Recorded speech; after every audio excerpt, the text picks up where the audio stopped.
For so many people in the United States, Indigenous communities are still imagined as characters from an old Western film. Cowboys and Indians, feathers and horses, campfire legends, hauntings, and museum displays. They are often spoken about as if they belong only to the past, as if the first peoples of this land disappeared the second the frontier was declared conquered. But Indigenous communities are not a faded part of American folklore. More than 200 million Indigenous people continue to live on their ancestral lands across the world today. They are among the most endangered human populations on Earth, yet they remain the most vital protectors of the natural world. Indigenous knowledge reflects thousands of years of sustainable land stewardship. These communities have shaped practices rooted in balance, respect, and survival. They cultivate crops built for hard climates. They manage water and care with precision. They build homes that work with the land, not against it. Forests, coastlines, and wildlife thrive under their guidance. Today, Indigenous managed lands include a staggering portion of the planet's remaining intact ecosystems. They protect biodiversity, store vast amounts of carbon, and provide proven solutions to our changing climate. Despite this, the original people of what is now the United States are too often treated as if their story ended long ago. However, the truth is more upsetting. The violence that began centuries ago never truly stopped. It simply changed forms. Instead of battles on open plains, there is systemic poverty. Instead of forced marches, there's food scarcity, limited healthcare, and some of the lowest life expectancies in the country. Voices that advocate for sovereignty and survival are silenced through surveillance, imprisonment, and political pressure. This is not ancient history. These injustices are ongoing.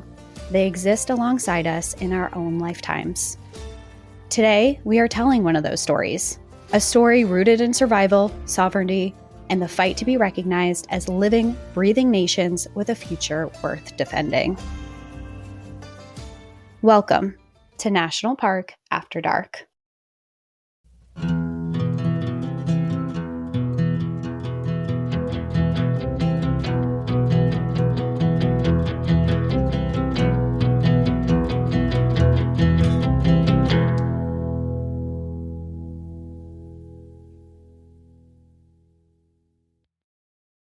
Hello, everyone, and welcome back to National Park After Dark. My name is Danielle. And I'm Cassie. Welcome if you're new here. And this is the perfect extension of my episode last week. Yeah, it truly is. We planned similar themes, but I feel like they complement each other very well. Yeah, it was totally unintentional as far as how it came all out in the wash, but I'm really glad that you're doing a more current story because mine was based in 1877, and I think that based on your intro, this one is newer. So I'm really excited to hear this story today, especially because all I know is it's in and around the Badlands, and you have been dying to do a story there for years. Yes, I really have. Ever since we went to the Badlands in, 2022? Yeah. Yeah.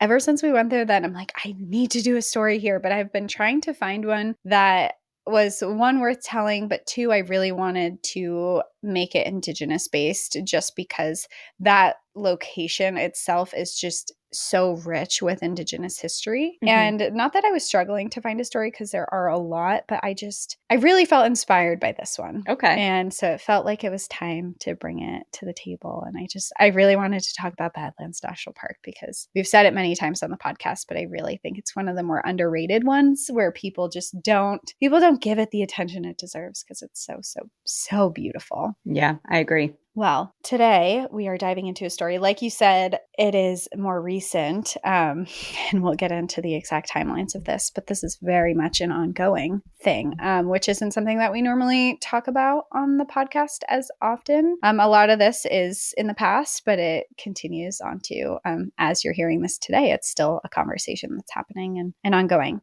So today we are diving into the story of Leonard Peltier, an Indigenous man wrongly imprisoned for a violent shootout on Pine Ridge Reservation that led to the death of 2 federal agents. Despite Despite no evidence of his guilt, he was given 2 life sentences. And like I said, if this sounds like a story of the past, you would be very wrong, because Leonard's sentence was just recently commuted in February of 2025. So if you're listening when this comes out of this year. Wow. Okay. You weren't kidding.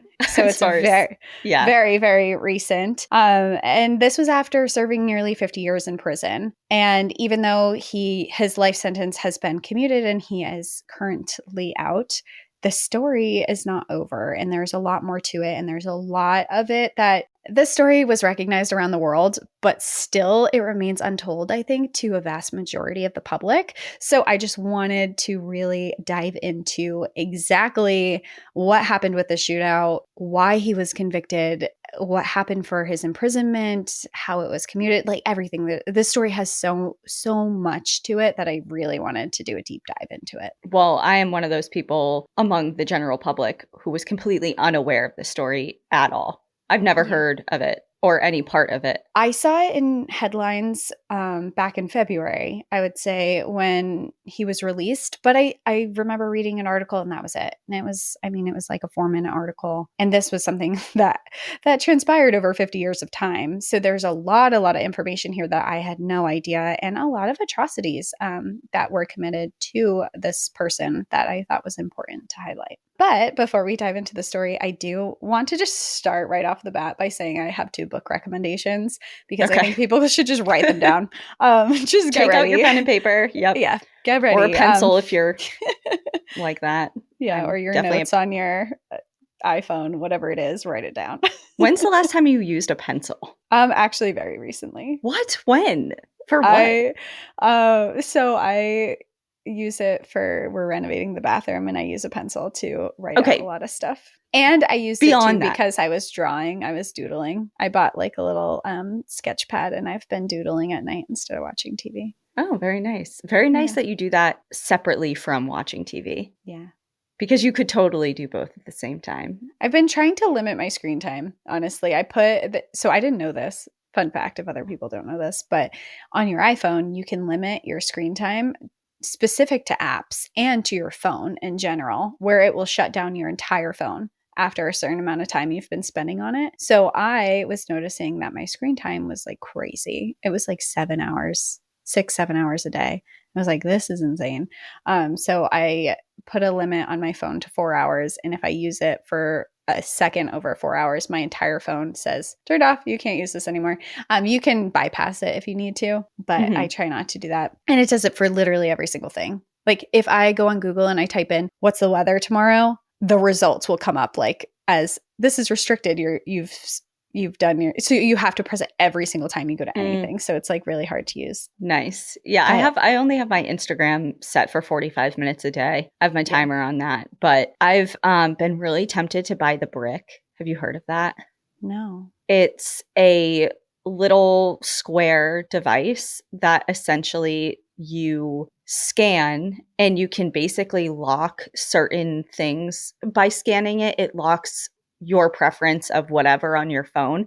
So you can still have your phone next to you. And if you want to receive text, that's fine or whatever, but you can select what is blocked, and it's basically bricked. So if you're researching or writing or doing whatever, and you just don't want any distractions, but you still want to be able to have your phone near you, then you can brick it, and you can only access that stuff again once you go and unbrick it and unscan it. And so some people are like, I do that and then give like my partner or whatever the brick. So I literally can't do anything with it. I mean, it would be a big practice of self-control because I don't have anyone to like force it on me. But it's a cool idea. I mean, the iPhone kind of has something like that built in because you can specifically pick which apps you're turning off. And I guess, I don't know. I don't think you can do it like right now I'm turning all this off. But like I said, you could limit it to an hour. You could limit your phone to 45 minutes if you want. And I have my text messages that are still accessible, so I can still text and talk to people. But as far as doom scrolling or like just looking at things on my phone, even my photos and everything, camera, everything is like, you can't use your phone after completely shut down. Yep. Nice. It's been very helpful. Yeah. Okay. Book recommendation. Book recommendations. Anyway, back to that. So Leonard actually wrote his own book that he titled Prison Writings, My Life as a Sundance, where he details what happened the day of the shootout. And he also details the pride that he feels as an Indigenous person, but also the struggles that he has very obviously had because of it.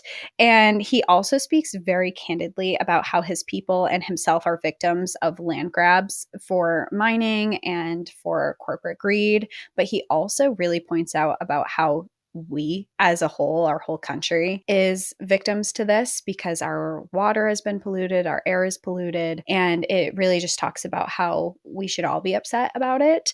But he really just dives into, you can tell and you can feel in it his anger, but also he's very forgiving as well. It's an interesting hearing his point of view is really interesting because he describes the atrocities done to him during his prison time. It is written before he is released as well. So a lot of it is a fight to get him released. And yeah, I just thought it was really moving. And I thought it was important to read his perspective because he has a lot of, he says right at the beginning of the book, you might have heard my story before, but you've never heard it like this. Because there's also another book.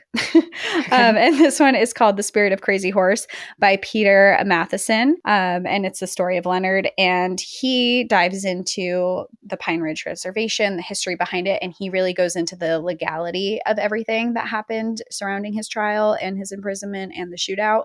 And he does a really big deep dive on his whole story. So you kind of get two perspectives. You get kind of the nuance of the US government and everything that was happening and everything surrounding the trial and his imprisonment, but then you also get the firsthand account of what it was like to live through it. And then you're also going to get this. And then I'm also going to tell the story. Right. So if you're really, really interested, okay. There are two really, really good books. And also, another note for this book, The Spirit of Crazy Horse. I wrote this down because I really wanted to let people know this. So it was actually pulled from the shelves for almost a decade because the government sued for libel, and a lot of powerful political figures and federal agents didn't want the books on the shelves. It was ultimately deemed that they had no say in that it was impeding on free speech, and it eventually got released back on the shelves and it turned into a bestseller. So this was a book. You got it. Juicy. Yeah. I was like, if the government does not want this out there, I want to read it. Anytime the government's trying to shut something down, I'm markedly more interested immediately. Yeah. And maybe that's why it became a bestseller too, because people were like, hold on, what is the government not wanting us to hear? So that I just thought was another reason that you should check out this book, because there was a point in time where the government tried to silence it.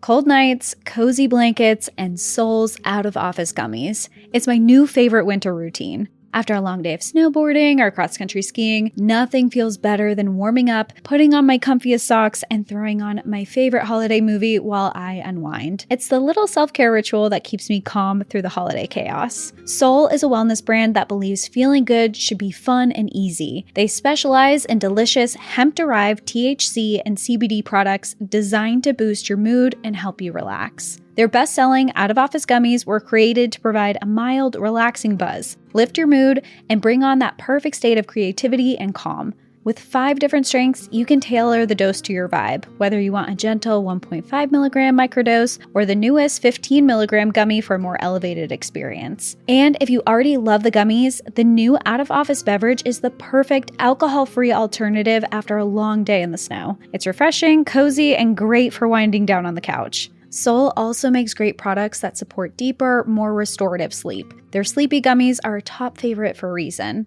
With wellness at the forefront, you can feel good about what you're putting into your body. Everything is made from organically farmed, USA-grown hemp and is vegan, gluten-free, low in sugar, and federally legal. Take advantage of Sol's Black Friday Cyber Monday deal now. For a limited time, get 40% off your entire order. Go to getsol.com and use code NPAD. That's getsol.com. Promo code NPAD for 40% off. Don't miss their best deal of the year.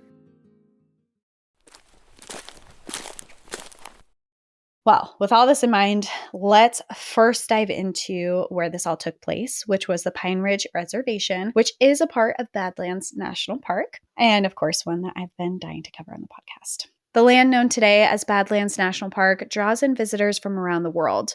In Lakota, Makosika, meaning Badland, though the Oglala, who traveled and pray here long before boundaries were drawn, it was a sacred expanse, a spiritual landscape tied to creation and to ceremony. Striped buttes stand across 244,000 acres of mixed grass prairie and rugged formations in western South Dakota. The sun bakes the clay and shale into shifting palettes of rust, gold, and gray. It's home to one of the world's richest fossil beds, coyotes, bald eagles, bighorn sheep, and more. Badlands National Park is traditionally divided into the North Unit and the South Unit, which is also known as the Stronghold District. The entire Stronghold District lies within the Pine Ridge Indian Reservation, one of the largest reservations in the United States, spanning more than 3,500 square miles across southwestern Dakota and northwestern Nebraska. It is Oglala Sioux Tribe land held in trust by the federal government, but managed through a cooperative agreement between the tribe and the National Park Service. The two entities have worked together for years to decide the future of this district, including discussions of making it the first tribal national park. This region is home to the Stronghold Table, believed to be the site of the last ghost dance of the 19th century. During the ghost dance ceremony, participants famously wore spiritual garments carefully stitched and dyed red and yellow. They believed these ghost shirts, as they were called, would repel rifle bullets.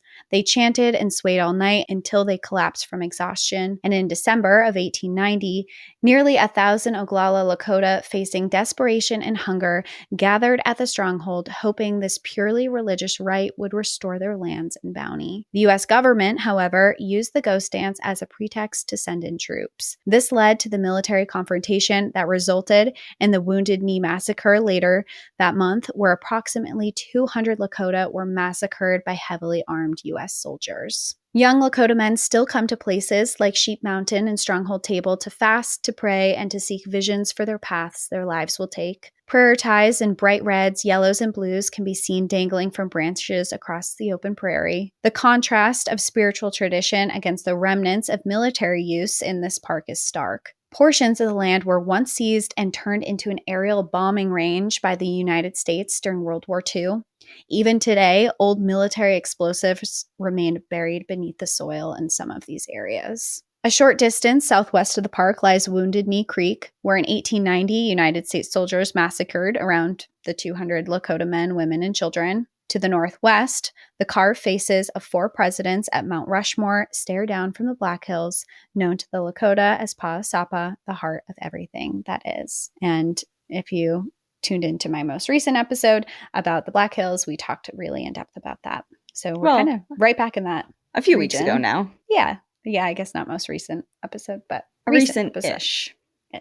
It was here in this location, in this history-filled region, that Leonard Peltier would become one of the most polarizing figures in modern Indigenous activism and the American criminal justice system. Leonard Peltier was born on September 12, 1944 in Grand Forks, North Dakota. He had several names given to him: Leonard, meaning lion-hearted, winds chases the sun, and he leads the people, which he later uses in his confinement as his wishes for freedom and also his will to lead people in his life. His father, Leo Peltier, was mostly Chippewa with some French heritage, and his mother, Alvina, carried both Dakota Sioux and Chippewa ancestry. Leonard was enrolled in the Turtle Mountain Band of Chippewa Indians, and after his parents separated when he was 4 years old, Leonard and his sister Betty Ann went to live with their paternal grandparents on the Turtle Mountain Reservation near Belcourt, North Dakota. Their log cabin did not have electricity or running water, but it held the warmth of tradition.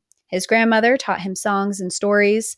His grandfather taught him the skills to live off the land. Those early years shaped his identity in ways he carried into adulthood. However, tragedy struck when his grandfather died of pneumonia when Leonard was only 8 years old, leaving his grandmother with 3 small children and hardly any income. They lived in extreme poverty, relying on a small military pension his father received from his service in World War II. When his grandmother tried to get help from the government, Leonard, his sister, and cousin were removed from his grandmother's custody. Instead, they were sent to Wahpeton Indian School, a Bureau of Indian Affairs boarding schools in North Dakota. It was a place designed with a singular purpose: remove the Indian from the Indian. He remained there for 3 years until 1956. Peltier considers the boarding school his first imprisonment. Upon arrival, his long hair was cut short. He was stripped and showered and sprayed with DDT, which, if you remember from my DDT So Safe You Can Eat It episode, DDT is a very toxic pesticide that eventually was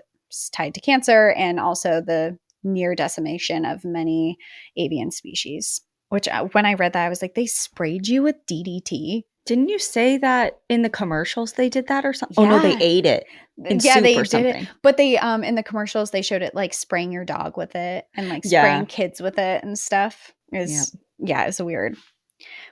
But he found the rules there more restrictive than actual prison later in life. He recalls that this was even worse. Beatings were regular for minor rule violations. However, even as a young boy, he resisted. Joining a group they called the Resistors, they would sneak behind the gymnasium to talk in their traditional language, sing songs, and offer prayers.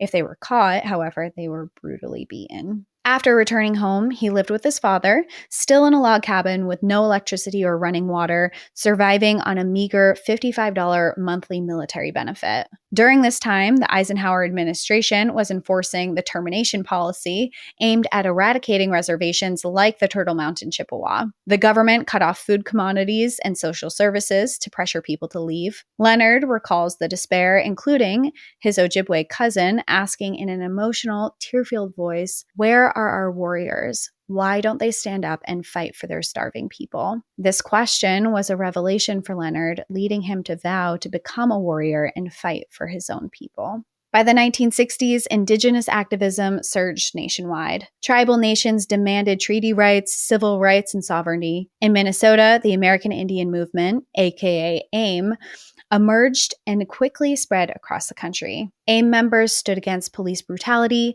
demanded accountability for federal promises, and reclaimed visibility in a society that preferred Indigenous people to remain invisible. I wonder if it's been a number of years now, so I would have to double check, but do you remember my episode I did about Alcatraz and reclaiming? I titled it Reclaiming the Rock, and it was all about the Indigenous occupation of Alcatraz. Yes. I wonder if it was, I feel like it was around this time. It was. Actually, in his book, he talks a lot about it. Look at that. Another connection. I loved that episode. If people are wanting, a different take on Alcatraz, I think anytime we hear that word, we're just like immediately our mind flashes to a spooky prison. Or prison breaks. Yeah.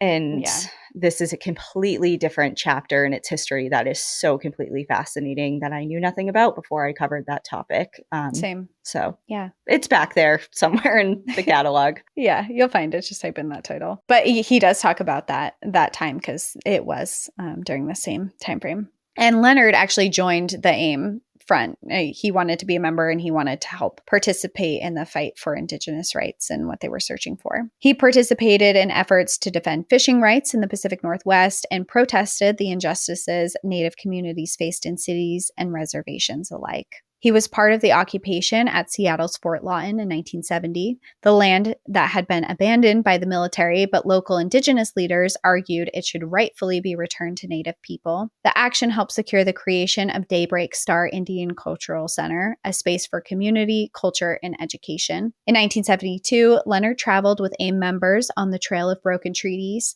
a cross-country caravan to Washington, D.C., to deliver a 20-point proposal for Indigenous self-determination. When government officials refused to meet, protesters occupied the Bureau of Indian Affairs building, seeking to force the long overdue conversations. And this was a pretty repetitive story in his life where he was just going to wherever advocacy was needed. And he was very, very vocal about his views and fighting for the Indigenous people. However, the most volatile chapter of conflict began soon after on Pine Ridge Reservation, where political divisions and federal involvement fueled a period many call the Reign of Terror. Between 1973 and 1976, more than 60 Indigenous people were murdered or disappeared on Pine Ridge. Most deaths were never investigated, and the Guardians of Oglala Nation, known as Goons, acted as a paramilitary force under the authority of the tribal chairman, Richard Wilson,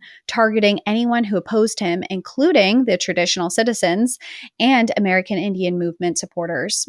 Wilson, who was notorious for his corruption and violence on the reservation, supported the Goon Squad along with the FBI while they carried out drive-by shootings, beatings, arson attacks on elders' homes, and even outright killings. The FBI, Bureau of Indian Affairs Police, and the United States Marshals expanded their presence dramatically at Pine Ridge, increasing the tensions between the local people and AIM. Before 1973, only a handful of FBI agents were stationed in South Dakota.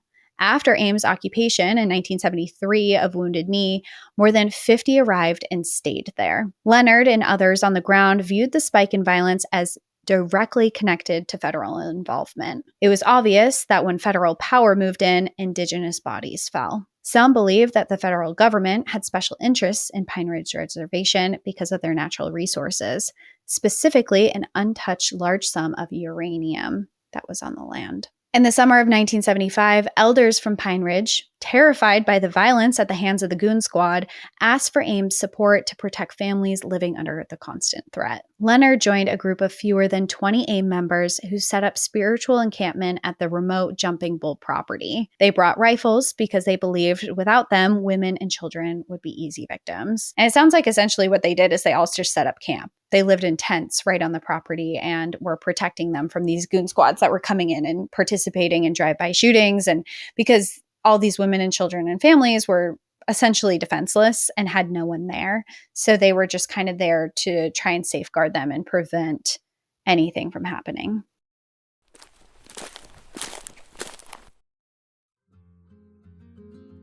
The countdown is on. Holiday shopping season is officially here. Uncommon Goods takes the stress out of gifting with thousands of unique, high-quality finds you won't find anywhere else. Don't wait. The most meaningful gifts get scooped up fast, and now's the perfect time to cross names off your list. Uncommon Goods looks for products that are high quality, unique, and often handmade or made in the US. Many are crafted by independent artists and small businesses, making every gift feel meaningful and truly one of a kind. Personally, I'm a big advent calendar person, but I always find myself wishing for something a little bit more creative and cool other than just chocolate. So when I found their Build-A-Bracelet advent calendar, I actually said wow out loud. It's so creative. Each day has a different charm you add to the bracelet, and by the end of December, you've built this adorable, personalized piece of jewelry. It's handmade, it feels thoughtful, and it's just fun. I'm giving it to my niece because she loves crafts and little surprises, and she will absolutely lose her mind over this in the best way. Uncommon Goods has something for everyone, from moms and dads to kids and teens, from book lovers, history buffs,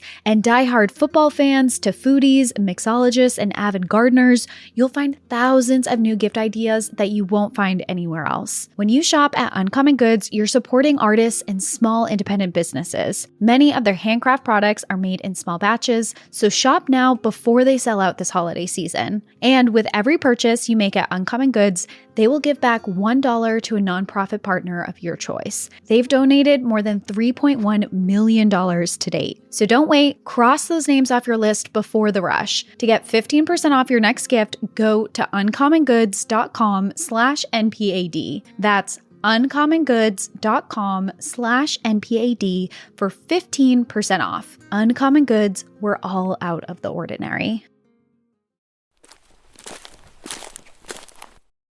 On the morning of June 26, 1975, what began a very quiet day on Jumping Bull property quickly turned. Leonard Peltier slept late after a storm that previous night, and when he awoke in his tent, he heard laughter and the sound of women cooking, and it felt like this rare moment of calm and peace on the property, but it was very short-lived. Shortly after, a red Suburban drove onto the property. Behind the wheel was a 19-year-old named Jimmy Eagle. The previous night, Eagle had gotten into a fight, and a pair of used cowboy boots had been reported missing. At worst, it was just this petty matter, but it had drawn law enforcement's attention. In a place where tensions were already simmering, even small things were just blown out of proportion. What happened next has been recounted many different ways, but the timeline of the next few minutes is among the most intensely scrutinized in modern federal criminal history.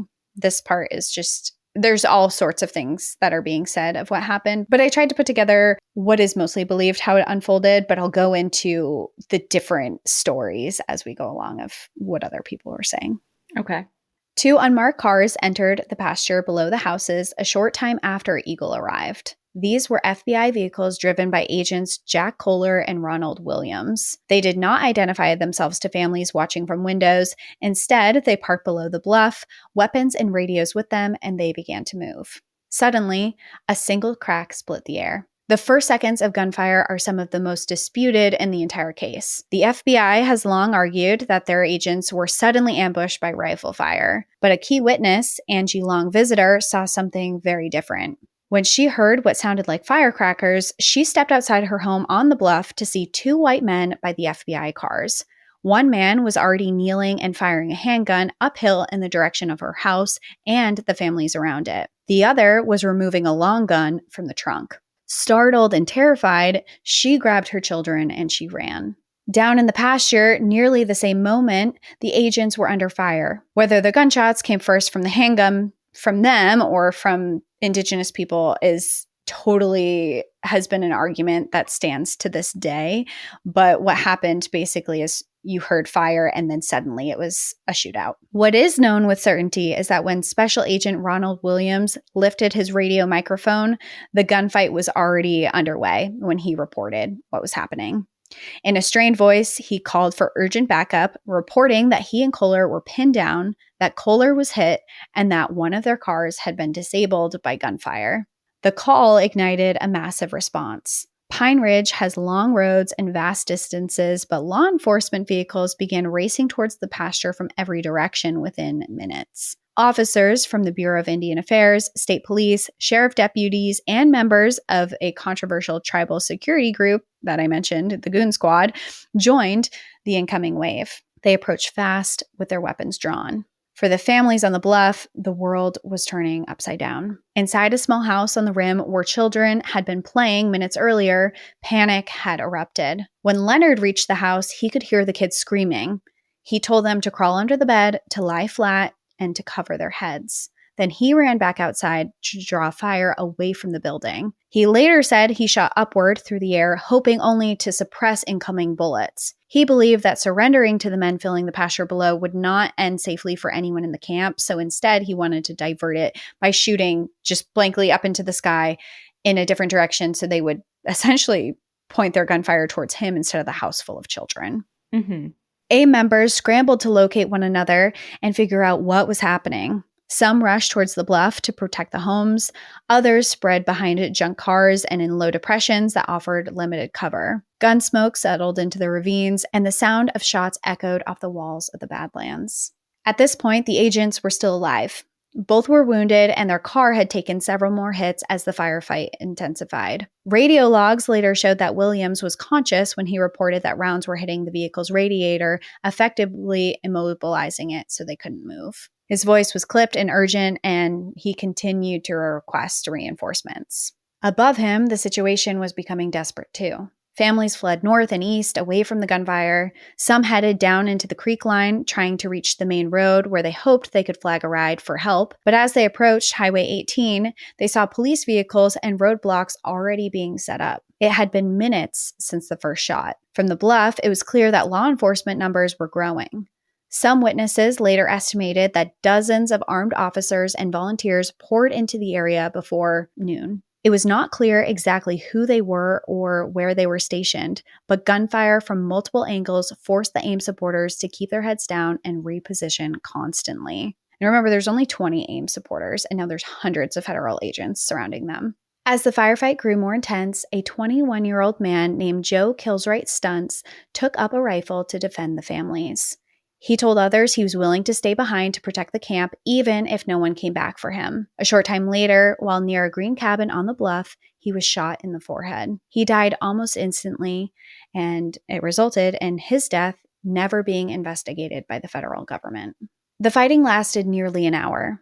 By the time the gunfire quieted, both federal agents had suffered fatal shots at close range. Helicopters buzzed overhead, armored vehicles parked at likely escape points, and agents swept homes and outbuildings across the reservation, questioning and detaining anyone with a connection to AIM. So the 2 federal officers you're talking about, you said 2 federal officers sustained fatal injuries, the original first 2? Yes. Okay. The ones that were calling in saying that they were injured and they were stuck, they were ultimately found deceased. Okay. I just want to make sure because there's like a lot of people that feel there's like they're a lot involved at this point. There's a lot going on. Well, in the midst of the chaos, Leonard, along with others, had actually found the 2 federal agents, William and Kohler, who were dead. And this, they knew, was a terrifying turn of events because they knew what this meant. They knew that they were as good as dead as well, because if there were 2 federal agents dead, they were going to come after them, and that the FBI would be seeking revenge on their deaths. So instead of hanging around, they decided it had gotten way out of hand and they had to go. So they fled. Leonard and a group of about a dozen supporters, including men, women, and children, retreated towards the cottonwood trees along the creek. They tried to stay low, crawling through cattails and crossing through shallow water. Some had lost shoes, others had just lost their nerve and stayed back. They moved slowly, each step full of fear that a bullet might strike them at any moment. There was one source of hope, as Leonard said a prayer out loud for his people, saying that they were ready to die if that was what was meant for them, but asking for guidance for safety. As he said this prayer, an eagle suddenly flew into the tree above them, screeched once, and flew south. The group followed that direction, believing it to be a sign that the eagle was guiding them to safety. It turned out that it had. Following the path, very shortly after, Leonard, along with the men, women, and children he was leading, found a large drain pipe extending underground. They were able to crawl into it on their hands and knees, concealing them from the spotter planes that circled above. The corrugated metal tore at their hands and knees as they crawled through the tight space in silence.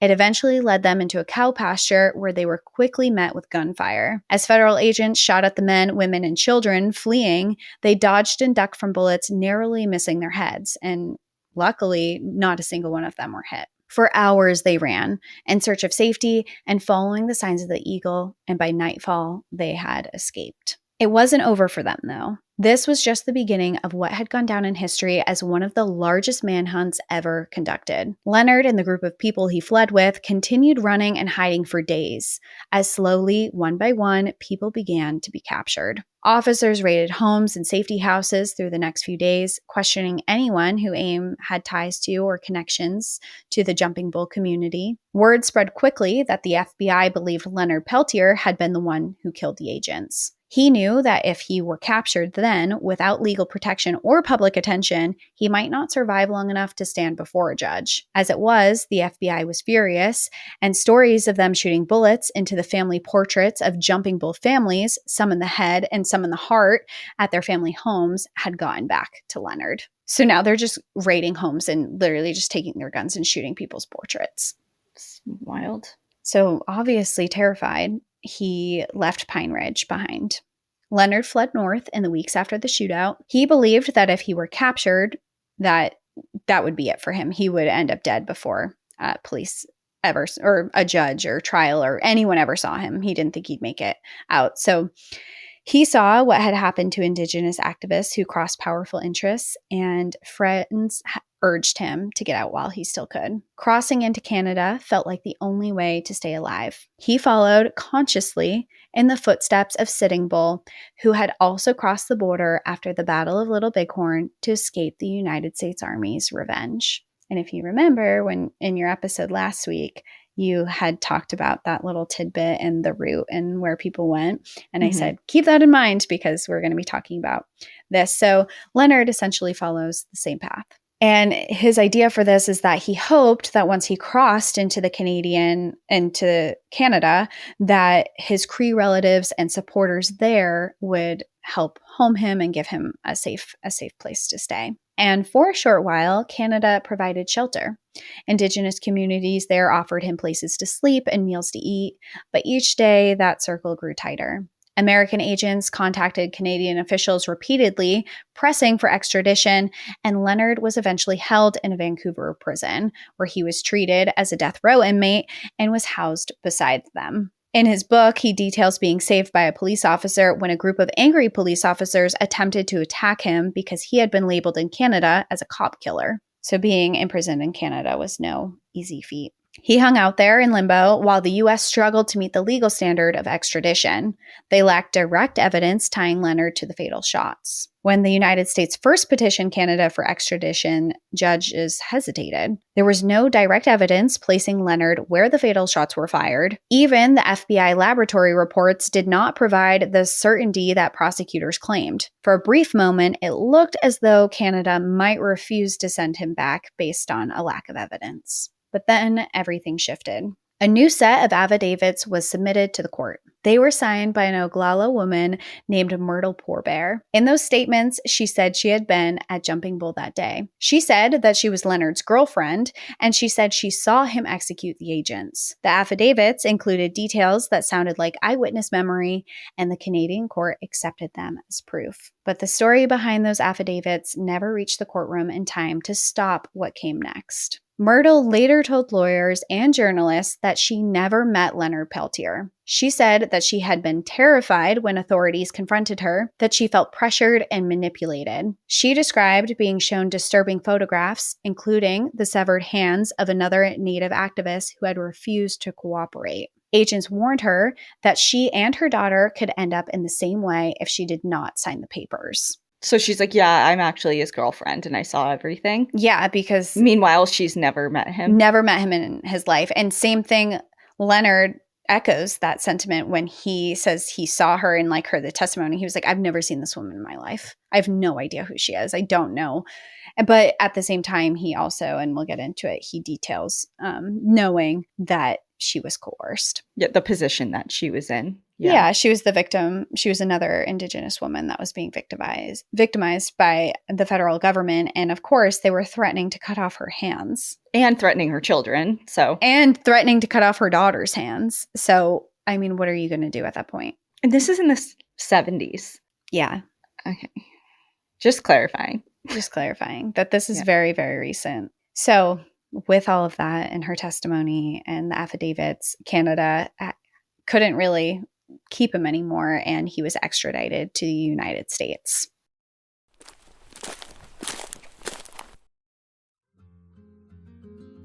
This episode is sponsored by BetterHelp.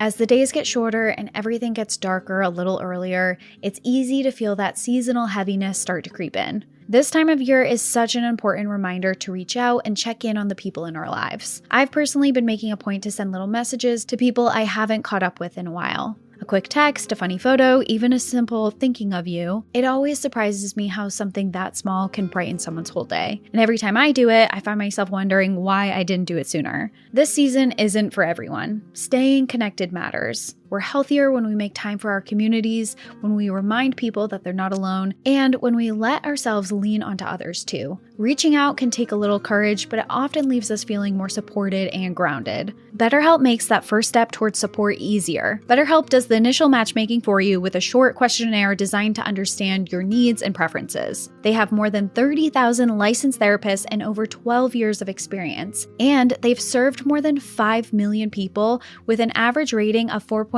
out of 5 for live sessions based on over 1.7 million client reviews. And if you want to switch therapists, you can do that at any time. This month, don't wait to reach out. Whether you're checking in on a friend or reaching out to a therapist yourself, BetterHelp makes it easier to take that first step. Our listeners get 10% off their first month at betterhelp.com/NPAD. That's betterhelp.com/NPAD.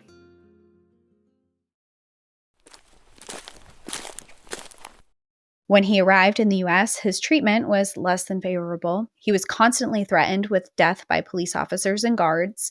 He was fed cold, tasteless meals, denied exercise or showers, and visits from his family.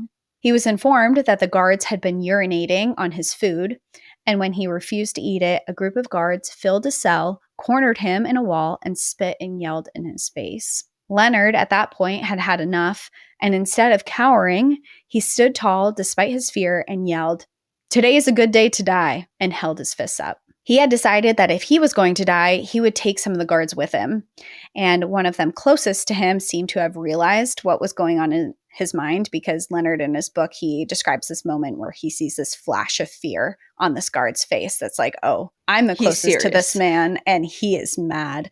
And this guard actually takes a moment and sees him and is like, you know what, everyone, let's leave. And he actually corrals all of the guards out. And this was the man who led them all in the first place.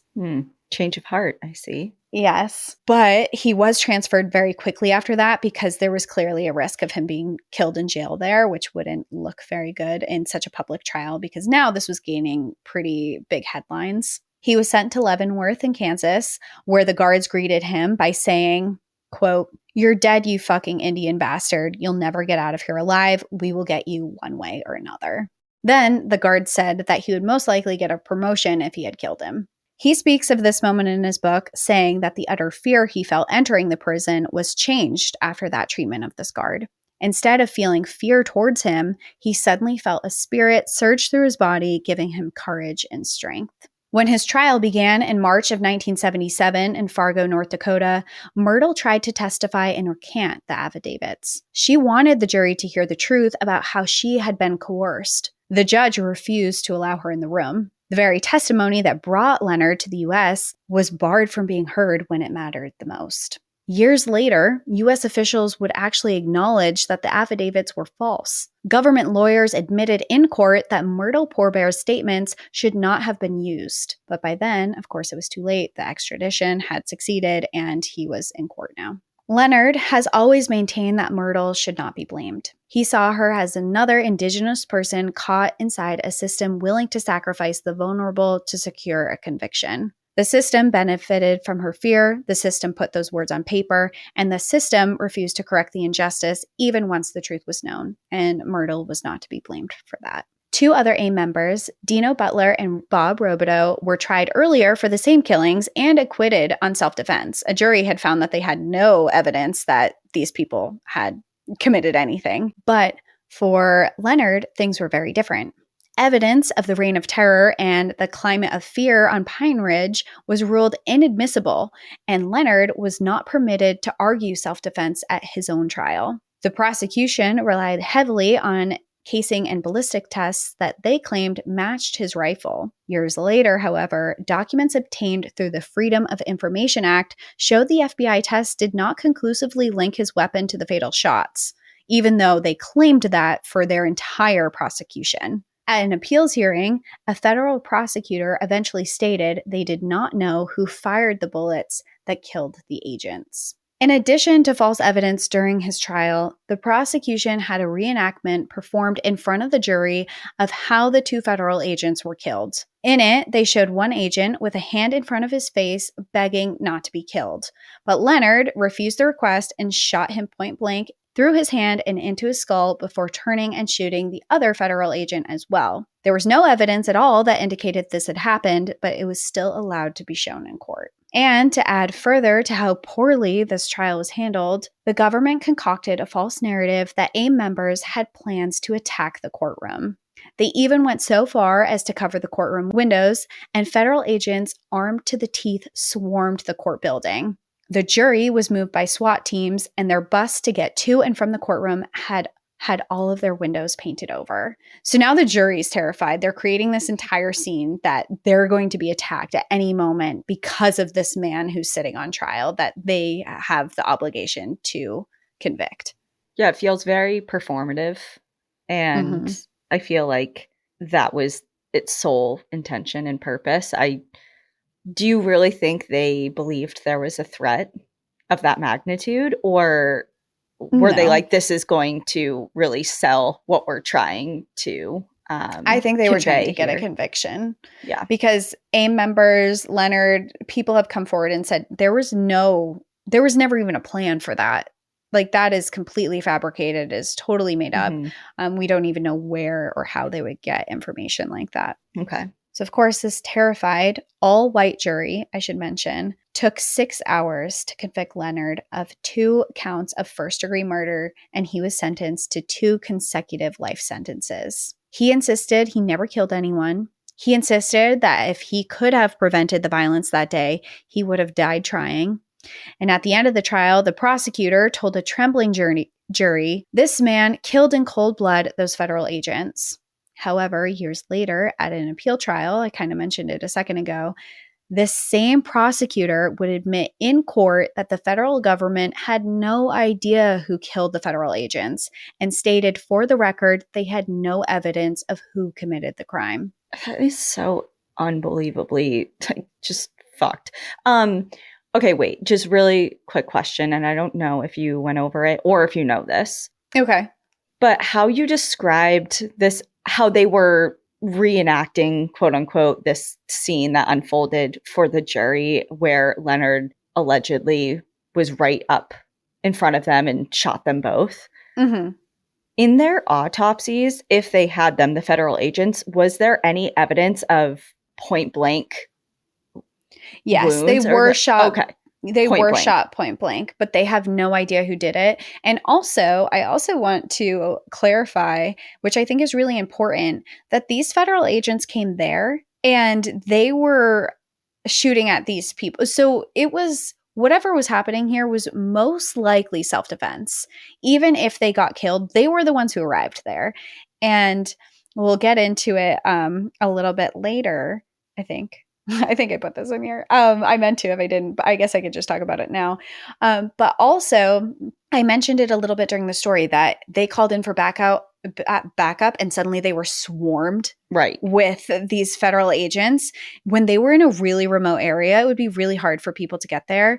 It is very widely believed that they had planned this attack all along because there were hundreds of federal agents there within minutes. And also, this corrupt tribal leader that I mentioned, Wilson, at the beginning, the very day before this happened, he had illegally signed a deal to give some land from Pine Ridge to the federal government, which was very illegal. He had no right to do that. And he had done it the day before. So it is Isn't that interesting? And it is for the renewable energy resources that they had at the Pine Ridge Reservation. Okay. So it feels like this was all a setup. Yeah. And they're mad because two of their agents died. But again, one of the locals, the Pine Ridge community, that 21-year-old man was killed defending his family. Yeah. And it was never investigated at all. They're like, okay, well, he actually doesn't matter because we have these two federal agents that died and we want to focus on them because they matter. Yeah, that's insane. And they were shot point blank. And we'll go into it a little bit later, but Leonard actually talks about how he grieves for them as well. He's like, this was senseless. They shouldn't have died. Our people shouldn't have died. We have so much blood. We've lost so much blood in our own families. They shouldn't have died. I grieve along with everyone from that day. It shouldn't have happened, period. And so because it was clear that they were murdered close range. For a second, I think, a little bit confused because it seemed like this big shootout that was kind of going from kind of a distance type of thing. But totally fair question. I just wanted to clarify that. Okay, because I'm like, if they weren't, then that whole thing feels like it truly happened, but they had no evidence that Leonard did it at all. They just had picked him and these other guys for some reason who a jury had, luckily for them, found that there was no evidence corroborating that story. But for Leonard, he was kind of like the last person they could pin it on. And the federal government was like, we have to put someone in prison for this. 2 federal agents are dead. And Leonard, unfortunately, was the person they kind of like stuck their heels into and were like, he's the guy. Leonard's life in prison became a long and painful part of his life. He spent years in high-security facilities, including Leavenworth, Marion, and Lompoc. He endured beatings from prison guards, suffered from health problems, including severe jaw pain following an injury that left his teeth and bones damaged. He slowly lost much of his eyesight. Requests for medical treatment were sometimes delayed or denied. In his book, Prison Writings, My Life is a Sundance, he details undergoing radiation treatments, which medical professionals have since deemed completely unnecessary for his health issues, which he now suspects was done as an intentional radiation poisoning. Which that part of his book just like blew my mind. It's like, what do you mean you were getting radiation treatments for no reason? And they were just trying to poison you while in prison. But still, through all this treatment, he still held on to hope. He corresponded with activists, politicians, and leaders worldwide who questioned the integrity of his conviction and called for clemency. In his book, he expressed his hopes for justice, and I wanted to read just a little excerpt in part of what he wrote there. He wrote, "This time has come for me to set forth in words my personal testament, not because I am planning to die, but because I am planning to live. This is the 23rd year of my imprisonment for a crime I did not commit. I am now 54 years old. I have been in here since I was 31. I have been told I have to live out 2 lifetime sentences plus 7 years before I get out of prison in the year 2041. By then, I will be 97. I do not think I will make it. My life is an extended agony. I feel like I have lived 100 lifetimes in prison already. But I am prepared to live thousands more on behalf of my people. If my imprisonment does nothing more than educate an unknowing and uncaring public about the terrible conditions Indian people continue to endure, then my suffering has had and continues to have purpose. My people's struggle to survive inspires my own struggles to survive. Each of us must be a survivor. To the still grieving Kohler and Williams families, I send my prayers if you will have them. They are the prayers of an entire people, not just my own. We have many dead of our own to pray for, and we join our prayers of sorrows to yours. I swear to you, I am guilty of only being an Indian. That is why I am here." In 1979, Peltier briefly successfully escaped from a lower security prison in Lompoc, California. He had been warned by another incarcerated Native man at a maximum security prison in Illinois, his name was Robert Standing Deer Wilson, that authorities had asked him to kill Leonard in exchange for dropping a murder charge on him and offering him medical treatment for a painful spinal injury that they had been refusing to treat for a long time. Standing Deer had reluctantly agreed, but decided he was unable to do it and told Leonard instead. When guards discovered he was made aware of the plan, they moved him to Lompoc, where Leonard feared another assassination was waiting for him. Despite knowing that fleeing would give guards an excuse to execute him, he fled, along with 2 other inmates. During the escaped attempt, a guard was injured and one of the inmates was shot and killed by officers. The other escapee, after recapture, was found suspiciously to have hung himself in the medical unit of the prison. Leonard hid for 5 days before being discovered by a farmer. He later said he had the chance to kill the man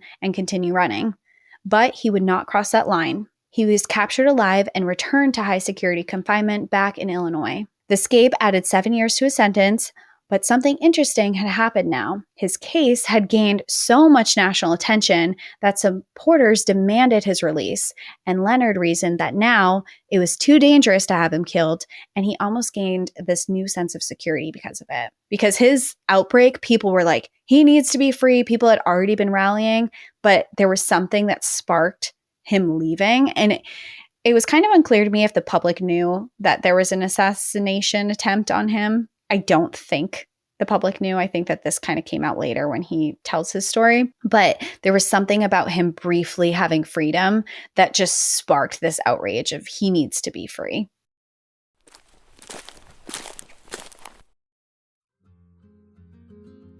I was thinking about this the other day while holiday shopping, and I realized my debit card is actually the most boring thing in my wallet. It does its job, but it has 0 personality. So the idea of being able to customize the Cash App card is honestly so fun. I'd probably draw a tiny trail map or maybe a little tent or a national park site.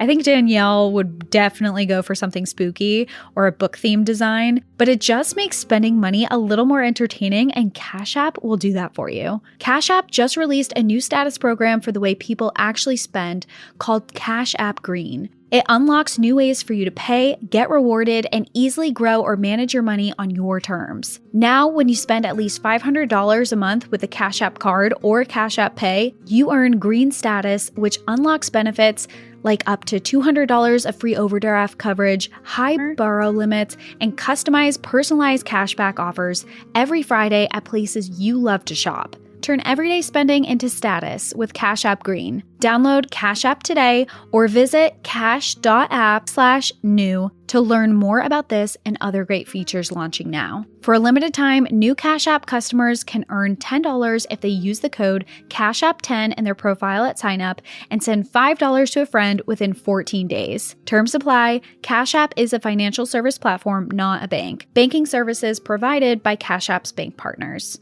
Prepaid debit cards issued by Sutton Bank, member FDIC. Cash App Green, overdraft coverage, borrow, cashback offers, and promotions provided by Cash App, a Block Inc. brand. Visit cash.app/legal/podcast for full disclosures. Throughout nearly half a century behind bars, Leonard continued to advocate for Indigenous issues. He organized food and clothing drives from his cell, supported a scholarship program for Native law students, and worked to draw attention to the ongoing struggles facing reservation communities. His art was sold to raise funds for activism. His letters encouraged youth to learn their history and stand up for their communities. His supporters included civil rights leaders, former international heads of state, and many tribal nations calling for clemency or a new trial. Multiple appeals failed to overturn his conviction, even as questions grew about the integrity of the evidence.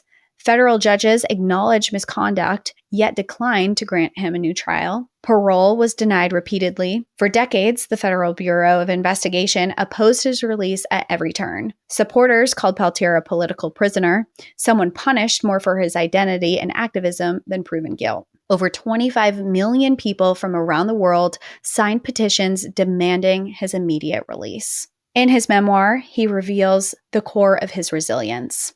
The Sundance is a sacred ceremony and a vital part of his spiritual belief system. Leonard explains that giving your flesh to the Great Spirit during the Sundance is a form of sacrifice. He writes, "What you have given, you can no longer use." The Sundance, he says, is the source of his strength and made even prison life bearable. The title of his book frames his entire life, including his imprisonment and his suffering on behalf of his people, as a form of spiritual sacrifice. He took an oath as a Sundancer. He would never turn against his people. In fact, he was willing to die for them. If you remember, his book is titled Prison Writings, My Life is in My Sundance. Peltier's commitment to activism extended even more from behind the bars. In January 2025, after nearly 5 decades in prison, he was 80 years old, in frail health with limited mobility and vision. Leonard Peltier's life sentence was commuted by President Joe Biden only hours before he left office. Leonard was released from a federal prison in Florida and returned home to the Turtle Mounted Band of Chippewa Cree Reservation. Peltier's last-minute negotiation asking Biden to commute his sentence to home confinement is what Biden ultimately signed off on. However, Leonard doesn't take credit for his release. He notes the worldwide pressure influenced the decision, with almost every tribal nation in the U.S. filing for his release. The United Nations did a full report demanding his immediate release and compensation. Hundreds of senators and world leaders, including 2 popes, also demanded his freedom. Nick Tilson, who heads the Indigenous advocacy group at the NDN Collective, helped lead the campaign to bring Peltier home. Tilson stated that Peltier's return carries a profound weight, almost as if there's a message in timing. To some, Peltier's homecoming is a beacon of light as their people face immense challenges. Still, though, Leonard Peltier isn't entirely free. There are strict limitations on his movements because his sentence was only commuted to home confinement. So essentially, he got released from prison and now he's home on house arrest. He cannot even travel to Grand Forks for medical treatment without a pass. Any travel over 100 miles requires a pass, and there is a set limit on how many days he can stay if he does decide to travel. He is also restricted on the number of people who can visit him at one time. There were even restrictions on dating, which made him extremely angry, of course. He was able to get that lifted, but he's still not allowed to have overnight guests at his home. But he is allowed to have a girlfriend, and there are rumors that he does have a girlfriend. But still, he is clearly innocent. There's no evidence of his guilt. He's served 50 years in prison, and now he's basically imprisoned on his reservation. Leonard Peltier and his supporters are working to have all limitations removed. He still hopes for a full pardon and to gain complete freedom. He currently resides in a modest 2-bedroom house bought for him by his supporters on the Turtle Mountain Reservation, a space he views as an unimaginable luxury after a life in poverty and in prison. Today, Peltier is spending his time recovering and connecting with friends and family. His focus remains on Mother Earth and the environment. He wants to work on the issue of teenage suicides on the Pine Ridge Reservation, and he wants to transform his garage into an art studio and resume painting if upcoming treatments can improve his vision. Leonard Peltier, who is 81 years old now, remains angry about the dire conditions in most Indigenous communities and is unapologetic for his lifelong effort to draw attention to Indigenous grievances. He says, quote, "All we were trying to do was save a race of people from being terminated." The tragic events surrounding Leonard Peltier and the continued struggle for justice are deeply rooted in the history of Badlands National Park's region. The lands that overlap with the Badlands, specifically the Stronghold District and the Pine Ridge Reservation, are sites of immense cultural and historical significance to the Oglala Lakota people, reminding us that the creation of our national parks often involved the disposition of Indigenous lands. Today, there is an evolving conversation about the current presence and continued collaboration between Indigenous people and the National Park Service on their ancestral lands. In Badlands National Park, the South Unit is managed under an agreement between the National Park Service and the Oglala Sioux Tribe. The NPS and OST, alongside the Oglala Sioux Parks and Recreation Authority, have been working cooperatively on a general management plan for the South Unit since 2006. The Badlands are moving towards including Indigenous people in decision-making.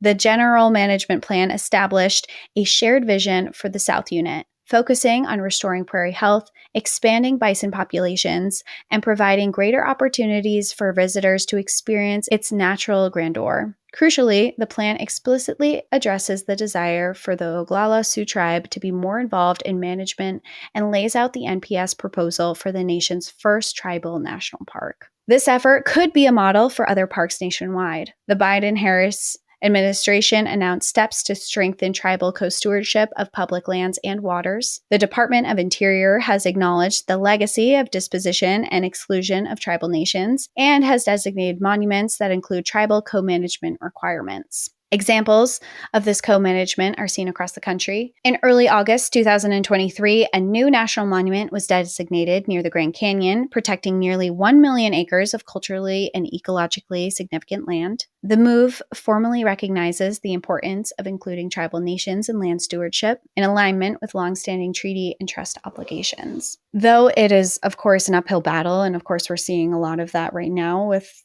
a lot of backpedaling with lands being taken and used for corporate use, there are some success stories. A prime example is the CSKT Bison Range in Montana. This land was returned to the Confederated Salish and Kootenai tribes in 2020, representing a significant move of ancestral land to tribal management. Another success is the ongoing project at Katahdin Woods and Waters National Monument, where the NPS and Wabanaki Nations of Maine are working together to construct a visitor station that will tell the region's story through a primarily Indigenous lens, with special attention to protecting Indigenous storytelling and cultural property. For the Oglala Lakota, the Badlands remain a treasure that must be protected, a sentiment expressed by Oglala President Kevin Killer. He said, "That's one of the things we're known for, being able to protect our community, protect our district resources." And I think that's something that was kind of instilled down into us: protect your mother, protect your homeland. Leonard Peltier, even under the restraints of home confinement, still is fighting for a full pardon. His struggle serves as a potent reminder of the ongoing issues of Indigenous rights and sovereignty that intersect with American public lands and our national identity. As Peltier states in prison writings, the goal remains to stop the destruction of Indigenous people and to ensure that they are not treated as mere statistics, but as the foundational people of this land. His life, sacrificed for decades in the name of justice, pushes all of us to remember the full, complex history embedded in national parks in general and Badlands National Park in particular. And that is my story of Leonard Peltier. Wow.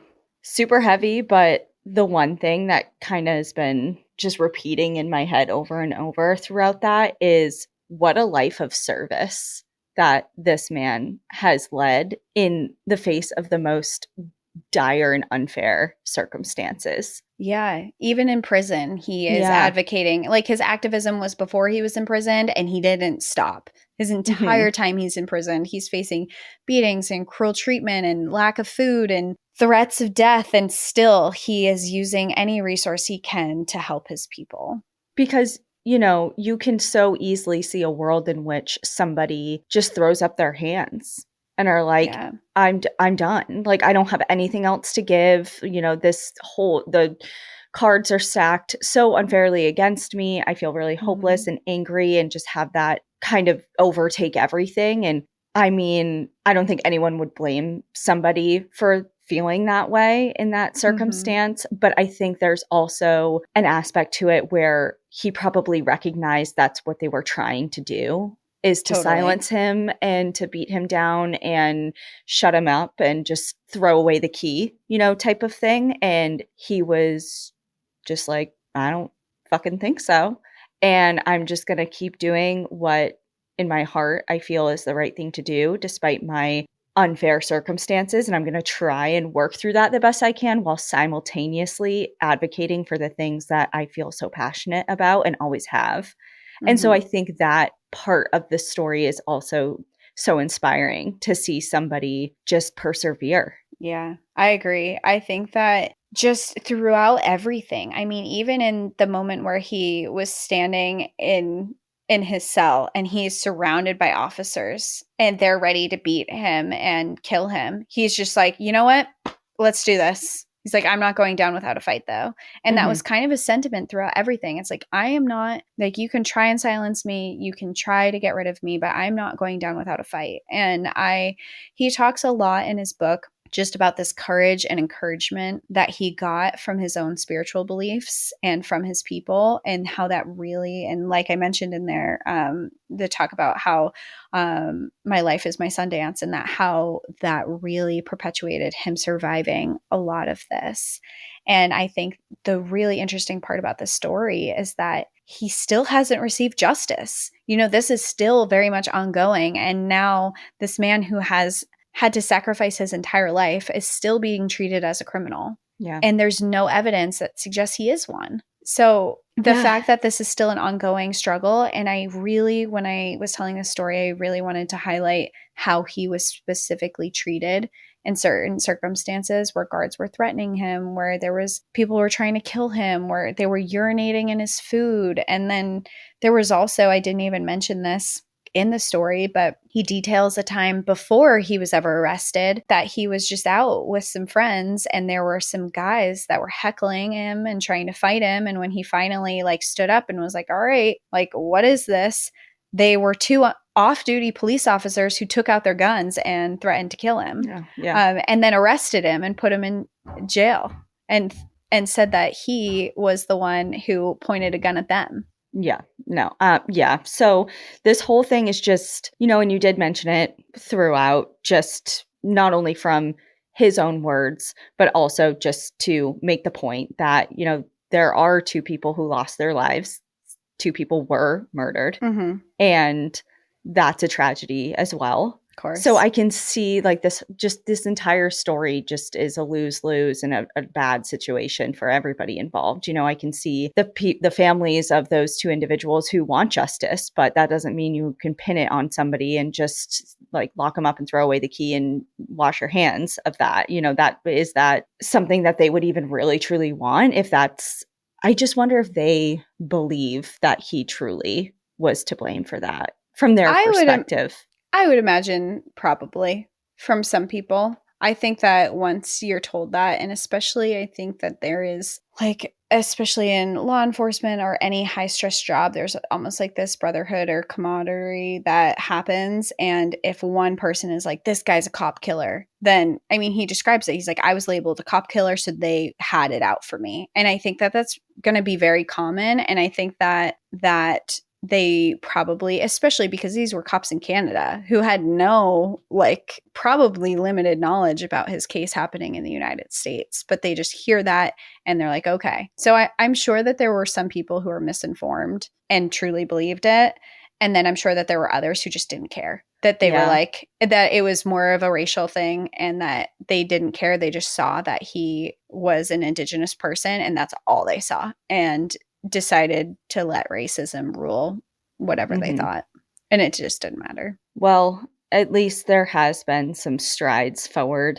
You know, clearly it's not the best outcome and there's still some improvements to be made because there's a lot of restrictions going on with him. But after decades of, you know, being wrongfully imprisoned and having champions on the outside and people who really championed his freedom, you know, at least, or quote unquote freedom, because the no dating thing is, it's a come on, let the guy fucking live a little. And now he's not allowed to have anyone sleep over. Like, he's been in prison away from, like, just let him.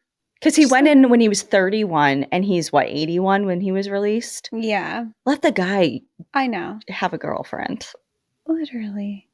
And it sounds, rumor says that he does, which is nice. But that's very nice and lovely. He deserves more than that. He deserves to live out. He deserves his name to be cleared from all of this.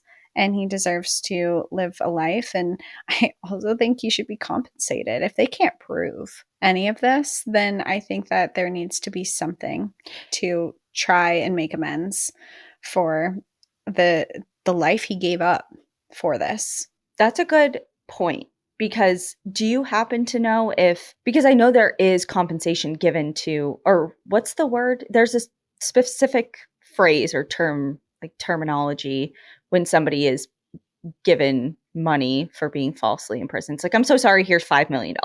Our bad. Yeah. Do you know what I mean? Yeah. I feel like an idiot, but I truly don't know. You guys can tell us. I don't even know how to phrase the question on Google. But I do think he should be compensated for, I mean, he spent so much time. He gave his entire life. And I think that deserves something. And I don't even know if he wants compensation, but I just think something needs to be done to make it right. And I think that it's still an ongoing fight. And I hope that it is done during his lifetime. I mean, he's in his 80s now, and there's not unlimited time for this. And people need to step forward and really just admit that what was done to him was wrong and leave it at that. Yeah, 100%. Okay, well, let's carry on our tradition for week 2 of palate cleansers. We'll do 2 questions because this one was already kind of long, but I just feel like we need to be uplifted a little bit because that one was tough. So if you missed last week, we are trying to implement a palate cleanser at the end of every episode. We've talked about it in the past, but I don't know, week 2 every hard strong. Episode. So we asked our Patreon chat just if they have any questions, and I'm just going to refer back to that initial when you asked last episode. Yeah, so many people. Yeah. Okay, let's just randomly go here. I'll do 2 random ones. Random. What are your shoe sizes? Yes, I know it's a weird question. I wear a size 11 and no one seems to have big feet. I'm so sorry, Rebecca, because we're going to make you 6. feel like you have big feet. We're both a size 6, which is really nice because when we're on trips, if we like forget our shoes or if we need to like swap things or whatever, we can share. What's your favorite breakfast spot in New Hampshire?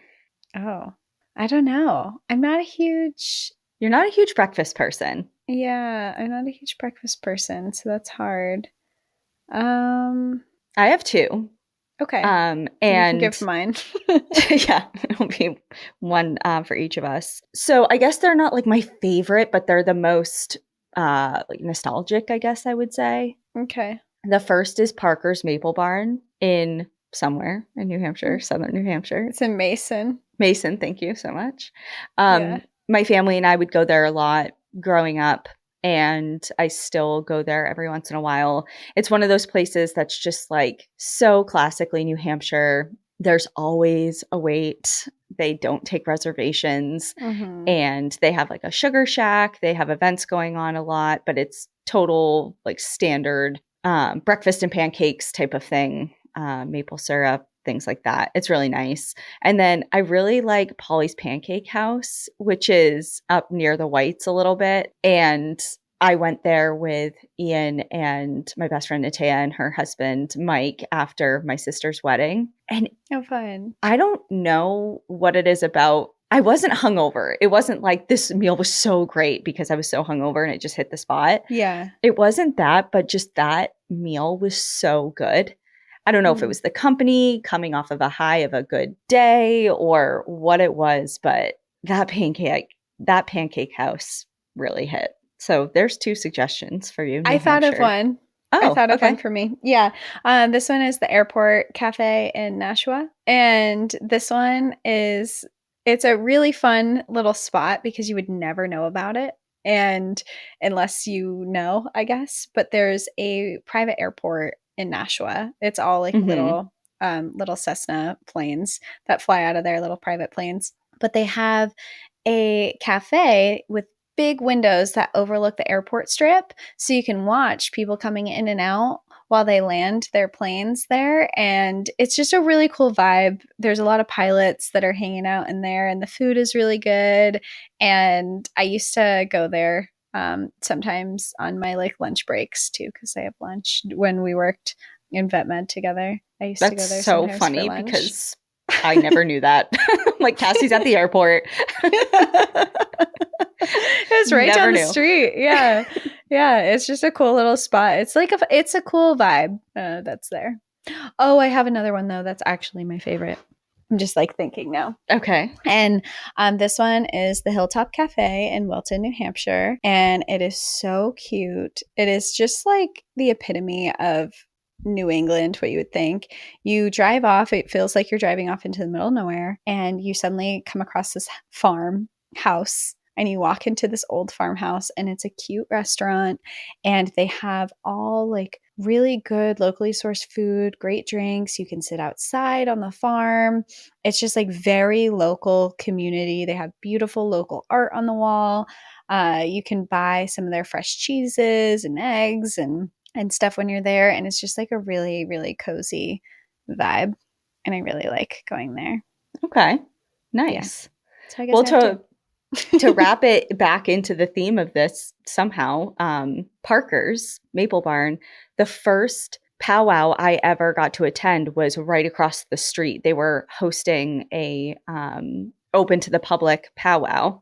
Oh, wow. And I parked in the Parker's Maple Barn parking lot and across the dirt road. And this was years ago. I mean, this is when I was in college and I was taking the Indigenous Studies course that I've talked about before. It like changed my life. And the professor, it wasn't a requirement or anything to go, but the professor told the class of this event that was going on and said that it was one that was open to the public and public was not only welcome but encouraged to go. And I went with my mom, and it was just such a cool event. It was on the smaller side, but I really learned a lot and got to see so many unique dances, and people were in their traditional regalia, and it was so beautiful to see. And it just happened to be at Parker's Maple Barn. That's so funny. So there we go. Great. Well, we have so many questions, but this has been a long episode, and I feel better now. Yeah, I feel me too. Maybe like I need Cleansed. some pancakes, but I'm a little hungry now, but better. Yeah. Cool. Well, thank you everyone for hanging out with us for this episode and for Danielle's episode last month. These are stories that we love to bring stories, but bringing stories that are so important just kind of adds an extra feel for us when we get to bring them to you. So thank you for hanging out with us. In the meantime, enjoy the view. But watch your back. Bye, everyone. Bye. Thank you for joining us again this week. If you love National Park After Dark and want to hear exclusive bonus stories, join us on Patreon or Apple subscriptions. Patreon subscribers have access to our National Park After Dark book club, live streams, Discord, and much more. If you prefer to watch our episodes, video episodes are now available on YouTube. If you're enjoying the show, please take a moment to rate, review, and subscribe on your favorite listening platform. And to follow along with all our adventures, you can find us on Instagram, Facebook, TikTok, and X at National Park After Dark.